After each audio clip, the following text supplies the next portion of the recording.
It began just like two lovebirds. She had finally found peace, not the loud kind that shows off in public, but the quiet kind. The kind that settles deep in your bones when a man looks at you with patience, speaks in low tones, and means it when he says, "You're safe with me."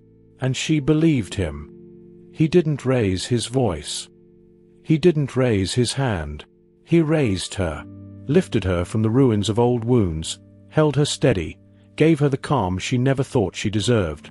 For the first time since childhood, she felt whole, like a sunflower in full summer, blooming without fear. But then, something changed. The silence between them stopped feeling safe. His gentleness faded, and the peace turned into pressure. It didn't happen overnight. It never does. One day, love becomes control. Attention becomes surveillance. Care becomes obsession. And the man who once whispered, "I've got you," now watches like a predator. What do you do when the man who once made you feel seen becomes the one you pray never sees you again?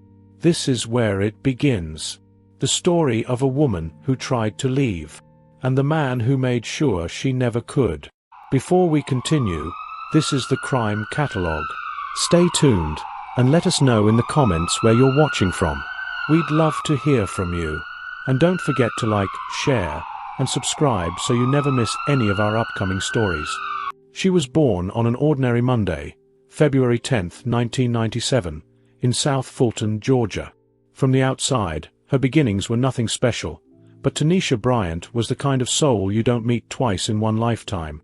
Her smile had weight to it, warm, grounded, like someone who had learned early that joy must be chosen.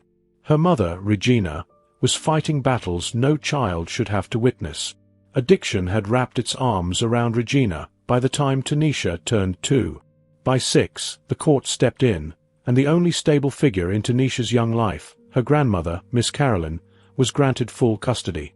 Miss Carolyn, firm but tender, raised her the old-school way. Early church, chores before cartoons, respect before opinions. But trauma isn't a thing that disappears. It lingers, hides behind smiles, and often finds its way back into a child's life. At 13, after a family disagreement Miss Carolyn never spoke about again, Tanisha was placed in temporary foster care. A year of silence. Then, just as quietly as she'd left, she returned home. And from then on, it was like she'd made a silent promise. She would never be out of control of her own life again. At Creekside High, she kept to herself. Focused, quiet, but never cold. Teachers remembered her as the student who always listened first. Never dated much. Her friends said she was the one you called when the world got too loud. She'd show up with snacks and a cheap bottle of nail polish, pretending like you didn't just cry your eyes out. Tanisha was present. The kind of girl who memorized birthdays and had backup plans for her friends' backup plans. But what no one knew then was that beneath all that calm was a desperate need to be seen. Not just liked, but truly valued. By 21, she was licensed, certified, and healing bodies with her hands. She had rented a tiny suite in a strip mall off Old National Highway, and slowly turned it into a sanctuary. Incense, soft jazz, warm oils. Her massages were different. Her regulars would say, "She touches pain like she's been there." And she had. She didn't just ease tension. She listened to your silence. She'd whisper, "You hold a lot in your shoulders," and a client would burst into tears. Some said she was spiritual. Others just called her gifted. On weekends, she'd trade her apron for makeup brushes. Weddings, graduations, baby showers. Tanisha was there, dabbing concealer and blending foundation like it was a ritual. She started posting short tutorials on Instagram. Nothing flashy. Just everyday beat videos, soft glam looks, and glimpses of her work on real women. Mothers, nurses, teachers. Her handle quickly grew. She wasn't viral, but she was trusted. And in the influencer economy, trust is currency. She'd built a brand, a name, and a clientele that would follow her anywhere. But all the while, behind the photos and the peaceful energy, she was giving pieces of herself to someone who didn't know how to hold them. There was a man. A past. A pull that made no sense to anyone who truly knew her. A connection that had started long before the business cards and the hashtags. He wasn't part of her brand, but he was always somewhere in the background. Not seen, but felt. She'd stay up late texting him after her last massage. She'd cancel on friends when he said he was coming over. No pictures of them together, yet her mood always seemed to circle back to him. And that's the part no one could reach. The one place in her life where her hands couldn't heal what was broken. Because for all her strength, Tanisha had one blind spot. Loyalty to someone who couldn't see her light. Have you ever stayed in something just because of how long you've known someone? Not because it was good for you. Not because you were still in love. But because of shared memories, shared pain. Even if it was one-sided? What would it take for you to finally walk away? Before his limp, before the silent withdrawals and side glances, Darren Cole was the type of man who walked into a room like he owned it. Handsome, athletic, with a kind of quiet charm that made people lean in just a little closer. At 24, he had just come off a promising semi-pro football career. Raw talent, fast feet, and fire in his chest.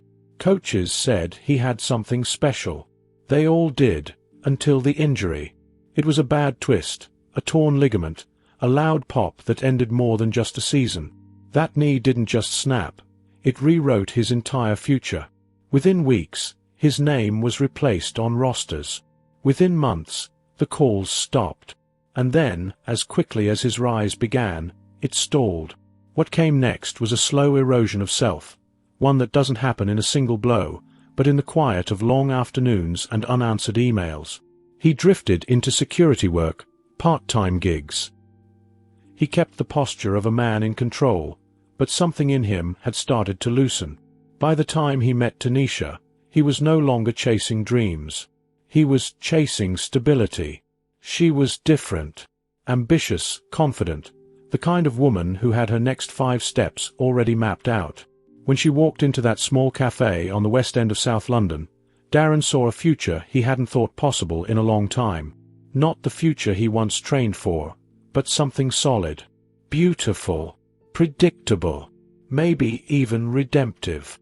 Their relationship moved fast, the kind of fast that feels like fate until you realize it's just need dressed up in urgency.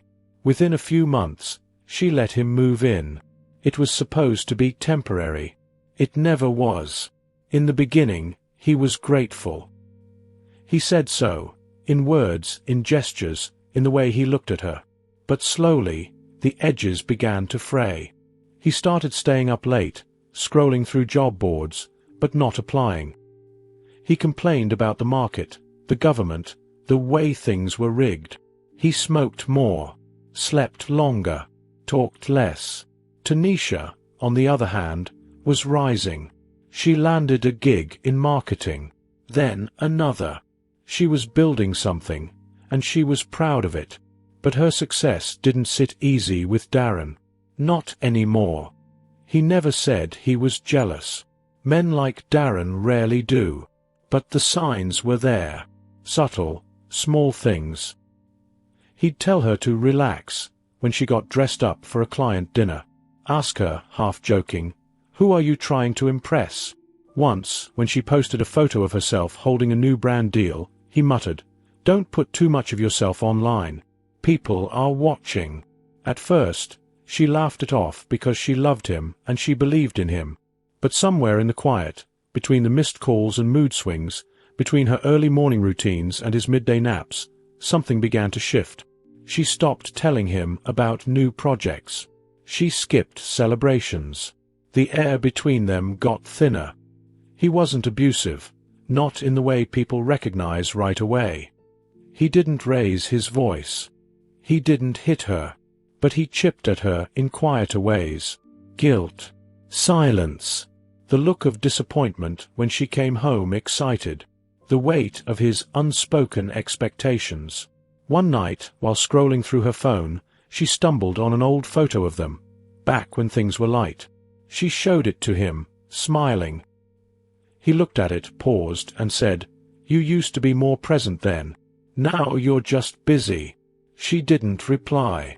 She just turned off the light. This wasn't the man she fell in love with. But the question that lingered in the dark, the one she couldn't yet answer, was, what happens when love turns into obligation? And what happens when the one you're trying to save begins to see your success as a threat? Because before the headlines, before the police reports and the silence of that final day, there were signs. And she saw them. All of them. She just didn't know what they meant. Not yet. By the beginning of 2024, something in Darren had shifted, and not in the way that gives relationships new breath. No, this was something heavier. It was the kind of shift that settles in the chest like wet cement. At first, it was subtle. Little jokes masked as questions. "You always smiling at your phone now, huh?" Then came the passive remarks. "Must be nice having clients that text at midnight." It was still within the range of normal, at least to someone who wanted to believe the best in a man she once admired. But the line between care and control started to blur fast. He began going through her phone while she slept, waking before her and scrolling through her DMs like a man on a mission. The alerts she never saw, he did. The male clients who reposted her work, he noticed them all. And then there were the pop-ups. Not the cute, "I brought you lunch" kind. The kind that made her co-workers at the studio exchange nervous glances. Darren would show up outside her job and just sit in his car, waiting. He never came inside, never caused a scene, but the message was always clear. "I'm watching." A few of the girls joked about it. One even said, "He thinks this is some Netflix show, like we don't see him every Thursday." But Tanisha brushed it off. She always did. She was good at that, softening the sharp things so they didn't cut too deep. Then came the turning point, a name from the past, Bryson. Just a friend from high school.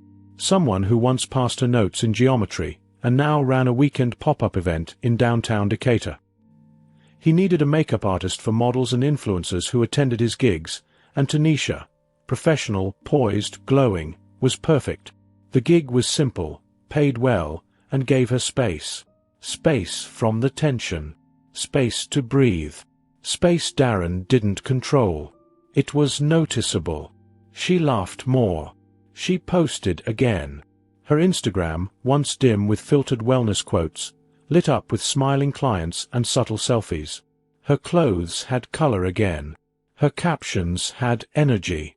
It was like watching a flower remember spring after months of surviving winter. But that brightness only cast longer shadows in Darren's eyes. One evening in March, Tanisha hugged Bryson outside the Decatur venue. Brief, friendly, nothing more. She never knew Darren was parked across the street, engine off, seat reclined just low enough to hide him. He didn't honk, also didn't text. He just watched in silence and unblinking. Long after they both went inside, he remained in the car. When he eventually drove off, he didn't hit the gas hard. He didn't scream.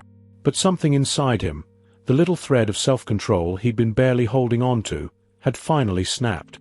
And the truth is, what Darren saw that night wasn't betrayal. Not even close.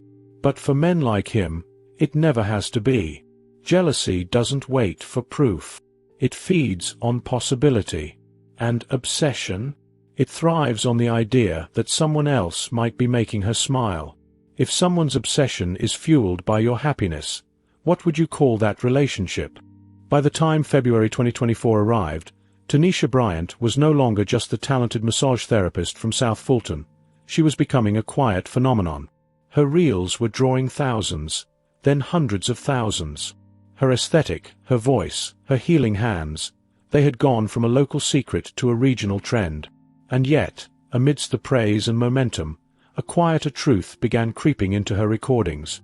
She had started keeping voice notes, little diary entries saved in the cloud.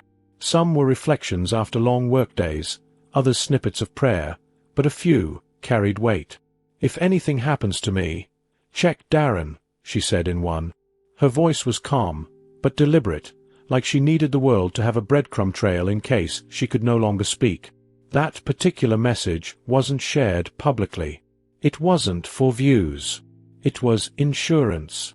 Evidence. a whisper into the future. Privately, she had begun opening up more. One night, over wine and music with her best friend Kyla, she admitted something she hadn't said aloud before. "I'm scared," she confessed. "I feel like leaving him would destroy him. But staying with him is slowly destroying me." Darren had said it just the night before. "If you leave me, I'll lose everything." Not in a desperate plea. Not in vulnerability. It sounded more like a warning. A transaction. "I gave you love. You owe me loyalty." March came like a sunbeam. On the 3rd, she posted a video of her gliding her hands over a client's shoulders. Slow, rhythmic, confident. Her caption read, "You don't need closure. You need peace." The reel exploded. Within days, she had brand interest, reposts from influencers, and DMs from women saying her work helped them sleep better, live better.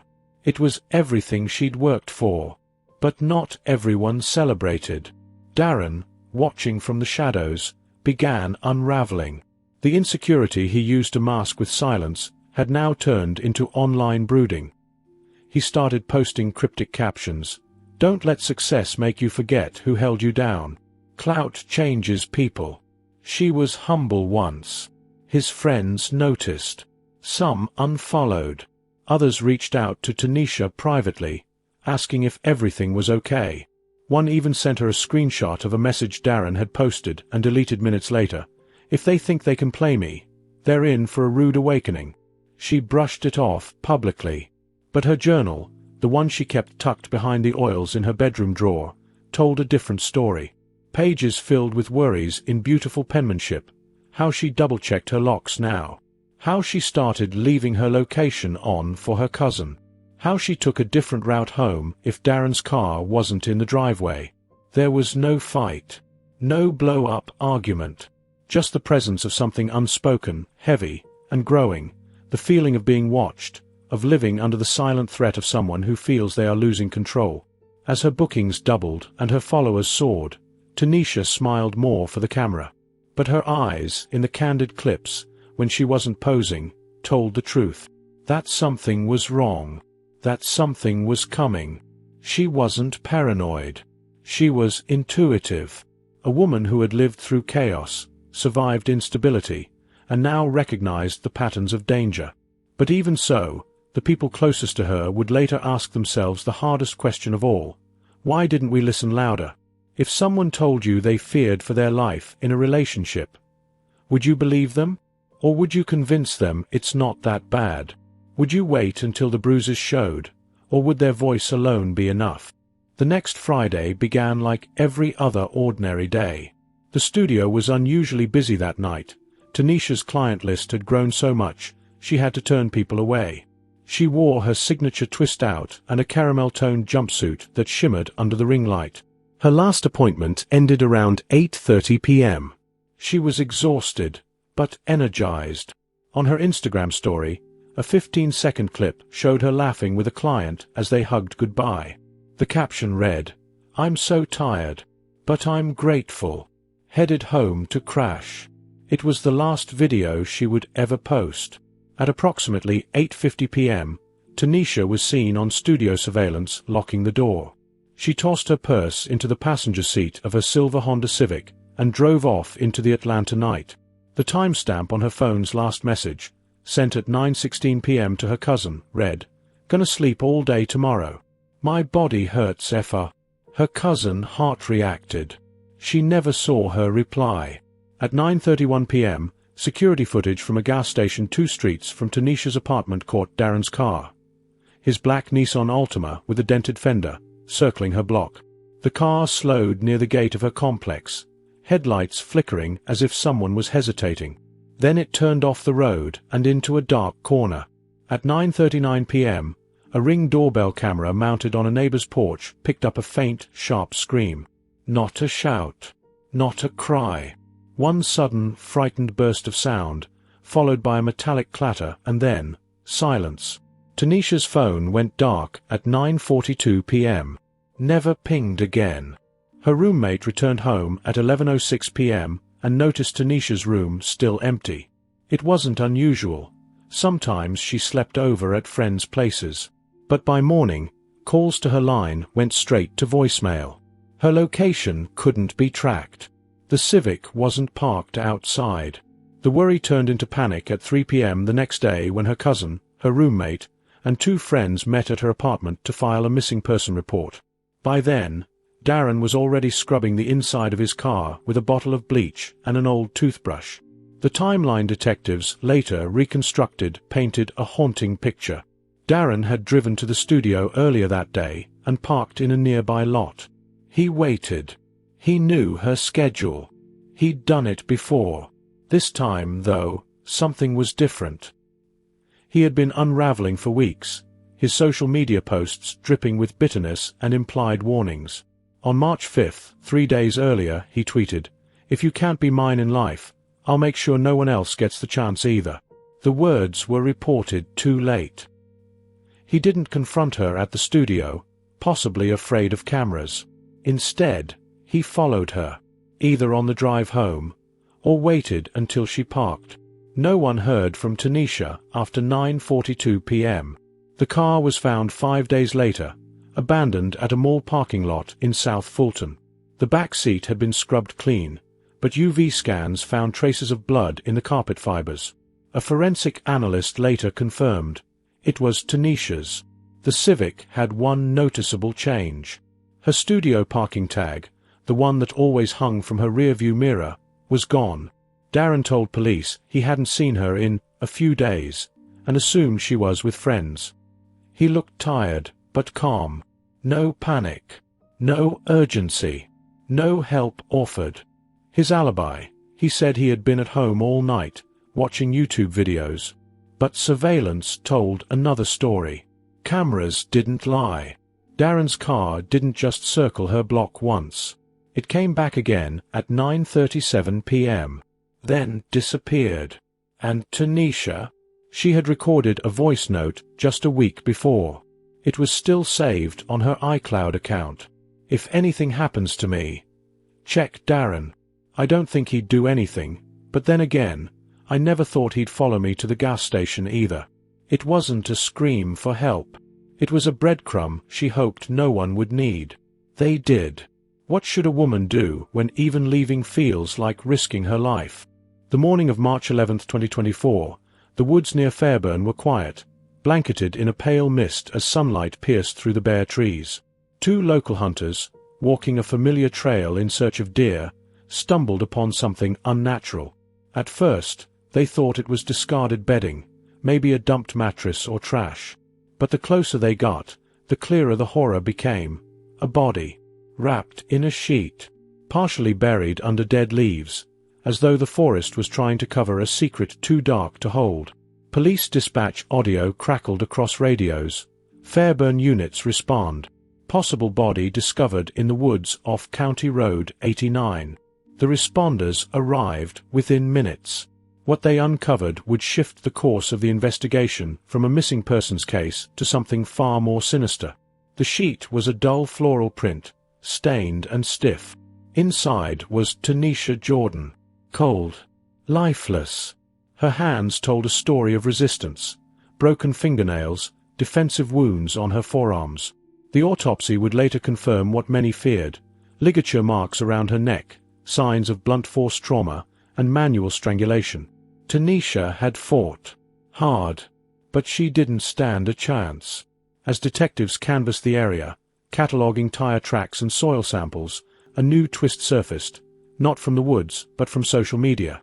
At exactly 2:17 p.m., less than 2 hours after the police arrived at the scene, Darren posted a black and white photo of Tanisha to Instagram. The caption read, "Fly high, Queen. You were too pure for this world. I'll never stop loving you." The comments flooded in like a tsunami. "Oh my God. What happened? Wait, she's gone? No. And Darren?" He responded to almost every one. Hours later, with news of the discovery still spreading, Darren hosted a candlelight vigil in front of her grandmother's house. He lit the first candle, held her grandmother's trembling hand. He sobbed, loudly, dramatically, too dramatically, some would say. He quoted scripture. He talked about God's plan. He promised to find whoever did this. The cameras caught every tear, every hug, every moment of performative grief. But behind closed doors, murmurs began to stir. Some of Tanisha's closest friends didn't buy it. They remembered the voice notes, the journal entries, her fear, her whispers in private. The friend she confided in, the one she called in February and said, "If anything happens to me, check Darren." She stood at the edge of the vigil, tears in her eyes, but anger boiling just beneath. Why was he the one leading this tribute? Why was the man she feared now being embraced as the one grieving the loudest? Police, too, were watching. Quietly, carefully, collecting surveillance, statements, timelines.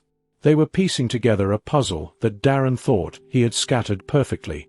But even the best manipulators leave fingerprints on the hearts they break, and in this case, possibly on the very sheet that held her. As the vigil came to an end, and the community lit their final candle for Tanisha, Darren stood before them all, a tear trailing down his cheek. He whispered, "I loved her more than life." But across town, in the cold sterile lights of the medical examiner's office, a report was being finalized. And inside it, something no amount of grief posting could erase. Tanisha Jordan was murdered. The man who may have ended her life now comforts the people she loved. If someone's grief feels too performative, do you trust your instincts? In a dimly lit room, 3 of Tanisha's closest friends sit huddled around a dining table littered with phones, chargers, and half-drunk mugs of tea. No one speaks. One of them, Kendra, begins to cry softly, scrolling back through her messages. Imani silently hands over her phone. Another friend, Dee, is furiously creating a shared folder, dragging in files like she's been waiting for this moment. Because she has. The grief that wrapped around them in the weeks after Tanisha's death had slowly curdled into something else, something hotter. Suspicion, doubt, a gnawing feeling that the story wasn't over, that something vital had been overlooked or ignored. As one friend shared a message, another remembered a voice memo. A third mentioned a group chat conversation from a month before the tragedy. Piece by piece, a picture began to emerge, and it was damning. There were warnings. So many warnings. "Darren, you think I won't do something crazy if you leave me? Try me." Tanisha, voice memo. "He watches my every move. I'm scared to post. Scared to smile too hard. Like joy is a betrayal." Group chat. "Kendra, she told me last week, if anything ever happens, start with Darren." Imani, "I got a message from him once. Said, you're a bad influence." WTH. The one that broke the dam came from Tanisha's cousin, Naya. A short voice note, 13 seconds long, sent just a month before she was found dead. Her voice was thin, anxious, like she was speaking with her hand over her mouth. He said, "If I can't have you, no one will. That's not love. That's a threat." And I think he meant it. Suddenly, silence wasn't an option. The friends began compiling everything, sending it to each other, then to Tanisha's family. They walked into the local precinct together with 2 printed binders and a USB drive labeled, "Tanisha's Truth." The officers who initially ruled her death as undetermined had no choice but to listen now. A week later, the case was reopened quietly. No press. No public statement. The detectives wanted to move silently, to make sure Darren didn't run. He didn't. He didn't see it coming. April 2nd, 2024. 5:03 a.m.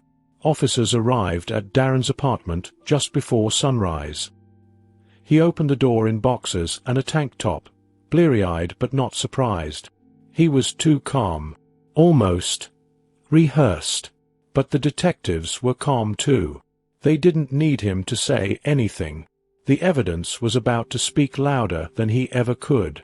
Inside the apartment, they found inconsistencies, bleach-stained towels, gloves, and a burn mark in the backyard where it looked like something had been set on fire. But it was the car, the grey Hyundai parked at the corner of the lot, that held the most damning clues. In the trunk, forensic techs found dark patches soaked into the fabric. Testing later confirmed what they feared. It was Tanisha's blood. Strands of her hair were stuck to a pair of latex gloves shoved beneath the driver's seat. Her broken necklace, the one she always wore, was recovered from a trash bag hidden behind a pile of old paint cans on the patio. Inside that same bag was a single press-on nail, red chrome, the exact color and style she'd posted in her last TikTok. Then came the browser history. Cold, calculated, terrifying. March 7 to 11:14 p.m. Can massage oils trap DNA? March 9 to 3:46 a.m. Delete GPS permanently iPhone 14. March 10 to 1:09 p.m. How to fake grief convincingly. March 11th, the day she was found. How long does it take for body to decompose in Woods, Georgia? There was no more room for doubt. This wasn't an accident. It wasn't a moment of rage. It was premeditated. A story written in search terms and sealed with blood. When reporters caught wind of the arrest, Tanisha's friends refused interviews. Instead, they gathered privately and played her voice notes again. The soft warnings.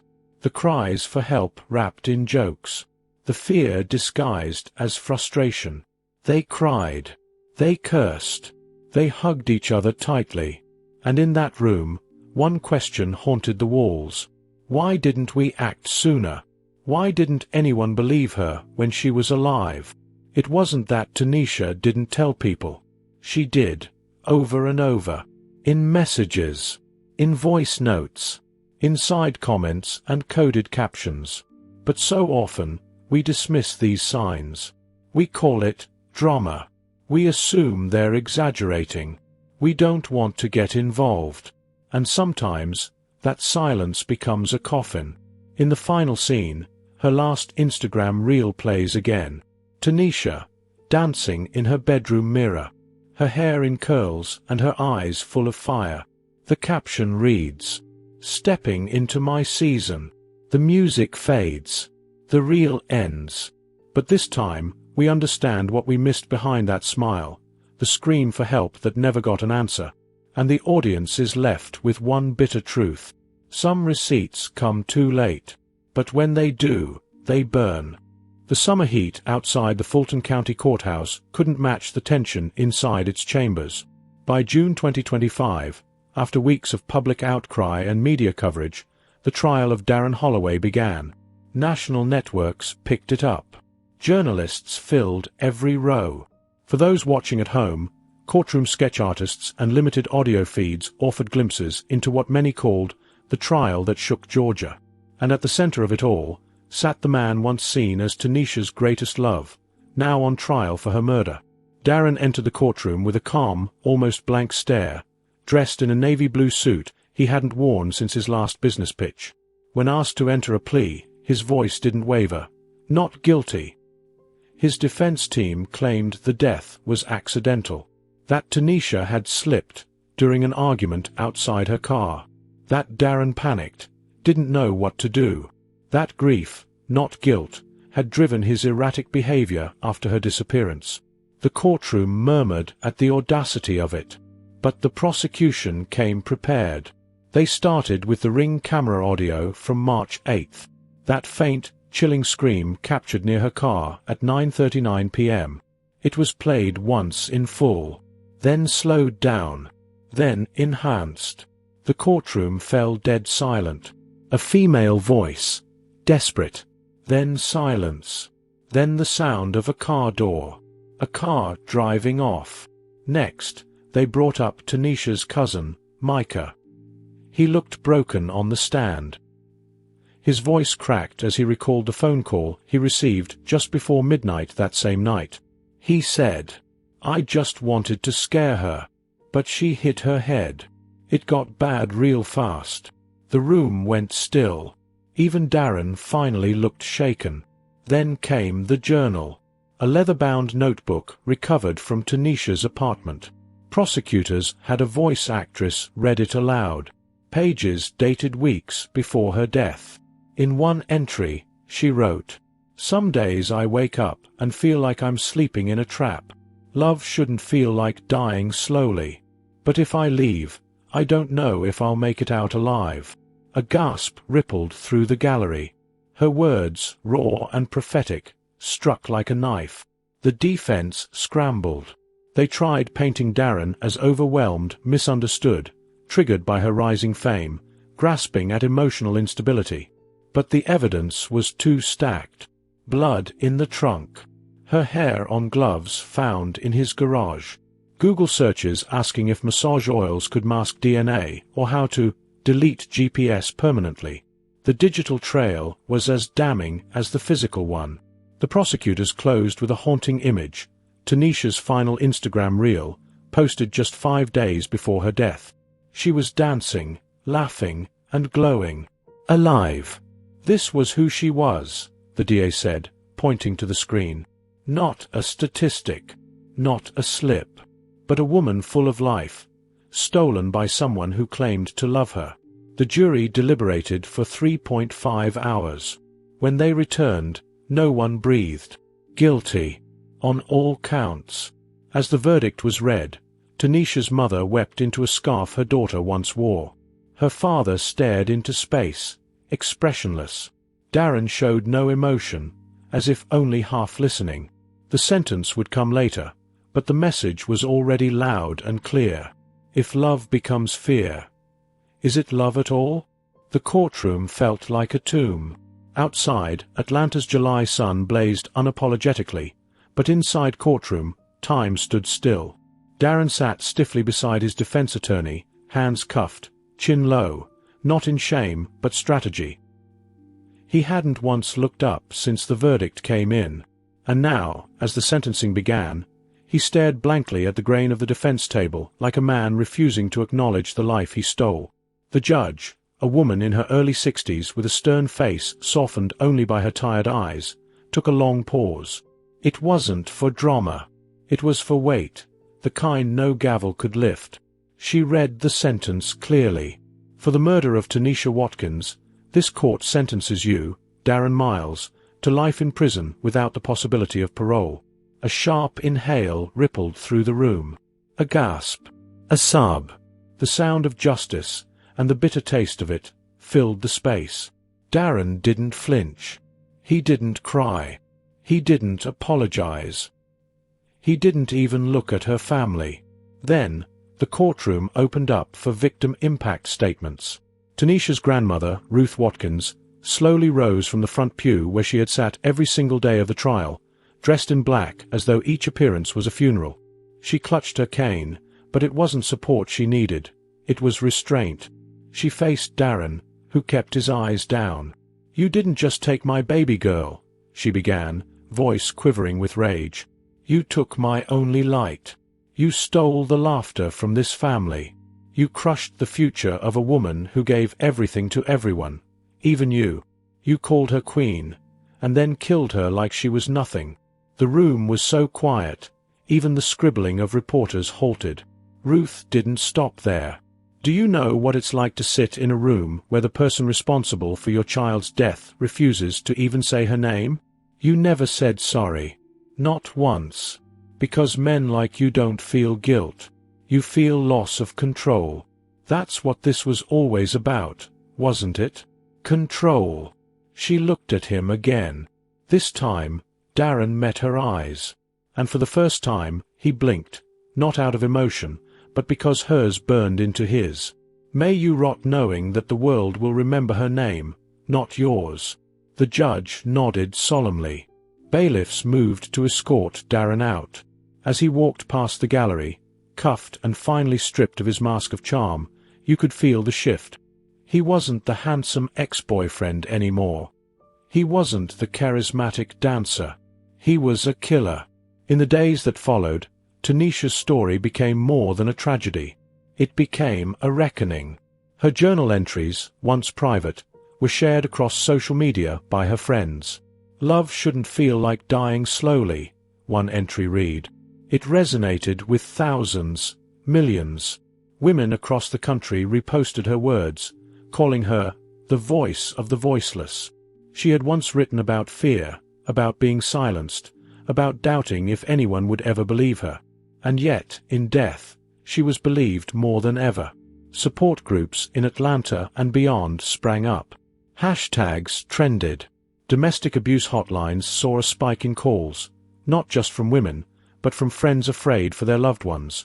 Tanisha's voice, once ignored in late-night texts and missed calls, was now amplified through court transcripts, protest chants, and candlelight vigils. Her grandmother became a powerful speaker at women's shelters. Her co-workers launched a non-profit in her name, the Tanisha Project, aimed at helping women recognize the red flags before it's too late. And perhaps most haunting of all, Darren's Instagram tribute post, still up, untouched, frozen in time. "Fly high, Queen." The caption that once read like mourning, now read like mockery. When love becomes fear, and silence becomes safety, how many more women must die before we all decide to listen? Tanisha Watkins' story did not end in the woods, or in the courtroom. It lives on in the women who walked away, who chose freedom, who saw her reflection in their own lives and said, "Not me. Not again." May her memory never fade. She didn't go viral. Her story wasn't on every front page. But it stuck, with a few people, in real, quiet ways. At her old high school, a teacher who once knew her now gives a short talk each October during Domestic Violence Awareness Month. Not to scare the kids. Just to say, if you ever feel like you're stuck, come talk to me. A local women's shelter in South Atlanta got a few more walk-ins this year. One woman asked if there was a bed, saying she'd seen something about "that girl Tanisha" on Instagram and didn't want to end up like her. Tanisha's Instagram is still up. Her friends didn't have the heart to shut it down.